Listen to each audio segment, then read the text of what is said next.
سلفية. يقول شيخوات شوبوخ ناق حديث يعدو لدوت ملغت أتوه بيج باعي الخل شزلغ توه بيج قيلغر قزلغ توه بيج قيلغر إشت يالخلو شوي شولغة بحدية مغاش دوي دو حرا ملغ بير إسنة دو سنقح يوق ياليو فأمر الله صلى الله عليه وسلم ملغ إبراهيم فأمر تلك قوسين خيناح تموخ بيحش بريال حين ألقي فيها ثم أن فيه مضرة هند ألجتون قح زيادة لوندر أتمل غنقح تون أز ودولوندر فيها مكروهة إلش أز دولوندر تون وأما الضفادع فلا نقح سنت بحدي مكشري على خاتشة بحدي يوريات زيادة شياتا نقح سن إسح زيادة شلا بحدي مقردو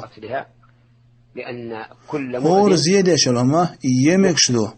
كما قال علمشنا إما ألر هور زيادة شلهم ير سنة دو. جزاكم الله خيرا.